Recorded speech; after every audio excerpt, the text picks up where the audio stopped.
Hi, everyone. For those of you hearing my voice for the first time, hello, this is John Dwyer. I wanted to do a quick video just to go over some review for the midterm, which will be tomorrow. It'll cover most of the readings from the first few assignments. After the midterm, we will transition into case studies, which will give us a little better sense of how these things apply in the real world and a little bit more hands-on approach to how we'll approach that. So that should be a lot more fun than the reading and writing that we've been doing, kind of the extensive reading and writing. But the intent of this first half of the class, like we mentioned before, is really just to kind of give you a good sense how these things work and how we get some base knowledge around basic building systems. And we started with the site. So what I want to just make sure you know is that these are the three readings again, those PDFs. They are on the previous assignments as well. They're on Canvas in the files section over here if you need to find them. Or they're in your textbook if you were able to purchase the textbook. This is going to be about a 63 question exam. I'm giving you 24 hours to take it. I really have no intention of making this a hard test. So I just want to make sure that more than anything, you understand how to look things up and get a good basic understanding of, like I said, this base knowledge. So this is, like I said, it'll be available at midnight. It'll go tomorrow, and then it will go until midnight tomorrow night. So you'll have 24 hours to take the exam. Like I said, it'll open essentially in tonight or as the clock strikes midnight. In which, by the way, happy Halloween to everyone. So I'll get into the questions here. What I'll do is I'll save this, and we are going to go ahead and preview the exam. So um, the questions I'll give you some hints on this. So if you're able to sort of set your screen up like I have it, where you have the three readings set up in a PDF reader, some of you may be using Bluebeam, some of you may be using Adobe Acrobat, whatever that is. The questions are in order of the reading. So that's a good hint for how to look these things up. So the first question, what are the three elements that make up a framework for sustainable development? This here is that framework of sustainable development. So there's phase, resources, principles. So we know that that's the correct answer. Question two, which of the following is one of the principles within the framework for sustainable development? What are the principles? So here are the principles. And water planning, energy, and protect nature. So that's the one that applies to one of the principles of sustainable development. Which of the below are part of the 7 major areas of development with a LEED rating system? So LEED, as we know, hopefully by now, is part of a green building initiative with the US GBC. Those 7 major areas are outlined here. And innovation in design is one of them. Regional priority certainly is one of them. Water efficiency is one of them, along with all the other 4. So that would be all of the above. What percentage of U.S. energy consumption comes from residential? So if we come down here, we can start to maybe look. Oh, here it is. Energy consumption by sector. Residential is 22.2. So we would answer there. What is the 2030 challenge? 2030 challenge is a lot of things, right? So we can go to, let's look at where that is now. Here, 2030 challenge. So it's an environmental advocacy group whose mission is to provide information and innovative solutions in the field of architecture and planning. And it's an advocacy group. It is a product of the environmental advocacy group Architecture 2030, which we know that's true. It's a challenge that calls for buildings to be designed half of the fossil fuel energy. So it's worth sort of reading through this to make sure that all of those do apply. I will say that the answers are not always all of the above. So don't always assume that in these kinds of circumstances it's always all of the above. So make sure you read through that and get a good sense of what it's about. The bearing capacity. What is the bearing capacity of clean gravel? So there'll be a bunch of questions that refer to this table right here. That table is 1.08 in that textbook. Bearing capacity of clean gravels. Gravels clean right there. Bearing capacity 479. So that's how I would get that answer. What's the bearing capacity of highly organic soils? Let's see, where are the highly organic soils? Right down there, all the way at the bottom. And the bearing capacity is unsuitable. So that's what we would have to answer there. So kind of get the sense of how that works, right? So what material has the highest susceptibility to frost action? There's susceptibility to frost action. I would look through there and figure out what that is. What material of those listed has the best permeability and drainage? So permeability and drainage over here. Again, look through that table and figure out your answer.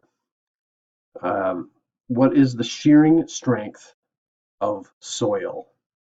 So when we're talking about shearing strength, what does that mean? So again, there's some reading here that hopefully you've done, and you kind of have a sense of what this is about. Shearing strength is down here, and you can sort of read through some of these answers and see what best matches the text. Here it says, measure of its ability to resist displacement when an external force is applied due largely to the controlled effects of cohesion and internal friction. So, we can, its ability to resist displacement when an external force is applied, right? That's what we're talking about. Ability to displacement when external force is applied. So it's there's our answer. In topography, what is a contour interval? So there are contour lines, right? When we read a topography map, these are lines. Those are contour lines. Contour interval are these little intervals referred to the difference in elevation represented by any two adjacent contour lines. So it's just important to understand the difference in vocabulary there between interval and a line. Large bodies of water are generally cooler, can provide evaporative cooling, act as heat reservoirs, all the above. Again, read through what some of those things are. So there's right here, large bodies of water. Read through those things and see where your answer might be. What are the following factors when selecting plant materials? So plant materials, here are some of those factors for plant materials. So you read through those and figure out which ones apply. What are the benefits of grasses and ground covers? Grass and ground covers, here's some of those benefits that are outlined. What of the following is a strategy in passive solar design? So if we go into, here's solar radiation, and we talk about solar angles, some aspects of solar radiation. Here's passive solar design.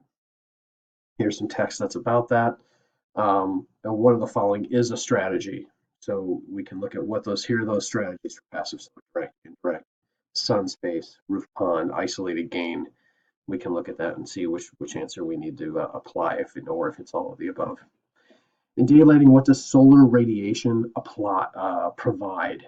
So this might require us a little bit of looking, but we can see here in the daylighting strategies, we see solar radiation provides not only heat, but also light for the interior spaces of a building. We can look at heat light. Whether or not it has psychological benefits, you might want to do a little more reading to figure that out. A fundamental criteria of site access is establishing the required width and location of curb cuts and the proper distance from public street intersections. Is it true or false?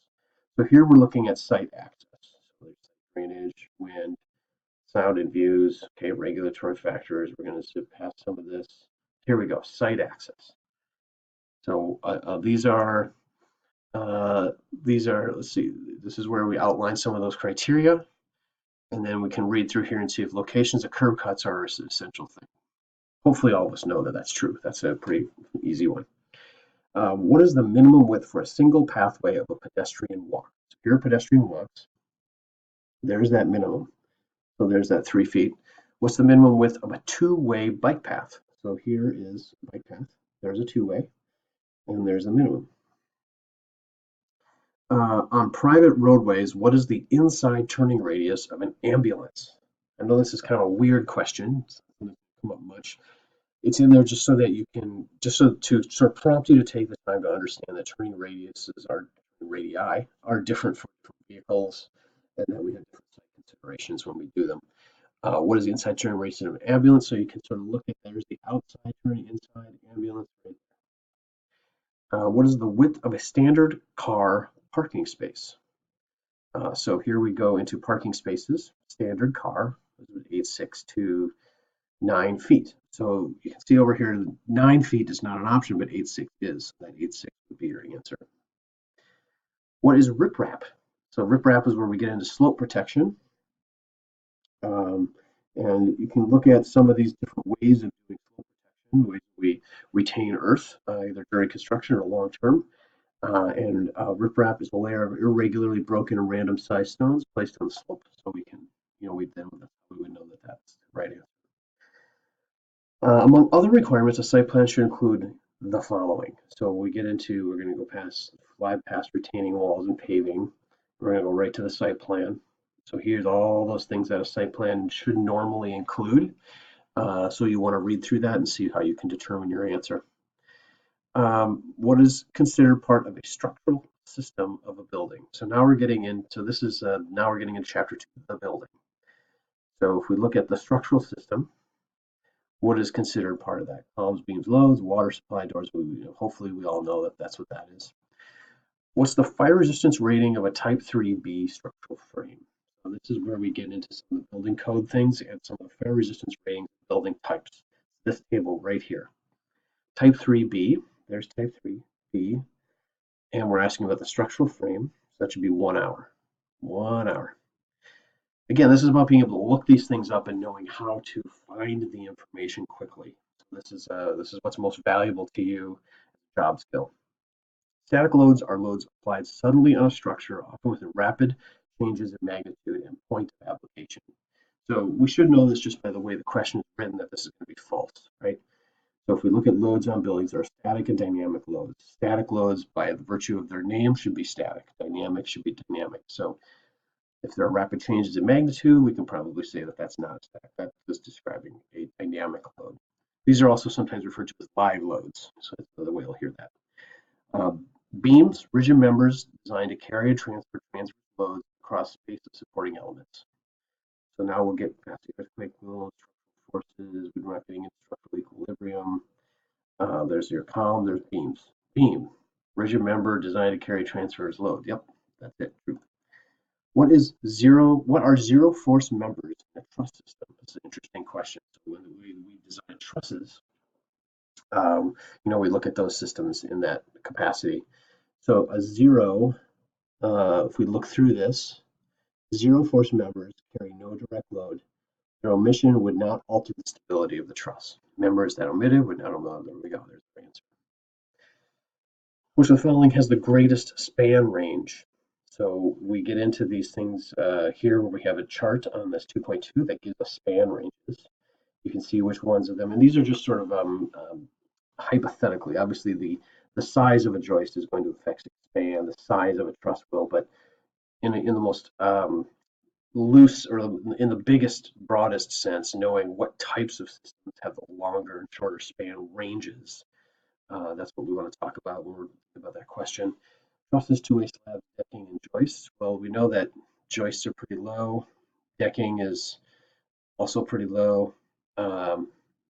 Two-way slabs, common way that many buildings are built right now. It's a little higher, but trusses we know have this enormous span, so that might be an answer. In high-rise structures, what is the least efficient way to achieve lateral stability? The least effective way. So if we go into high-rise structures, a rigid frame right there, rigid frame is the least efficient way to achieve lateral stability. Boom. Which best describes a concrete slab-on-grade foundation? So now we're past the structural system one, and we're into the next chapter. I'm going to stop this here. That'll take us through the first half of the exam. Then video number 2 will take us to the second half. So thank you. We'll see you in a minute.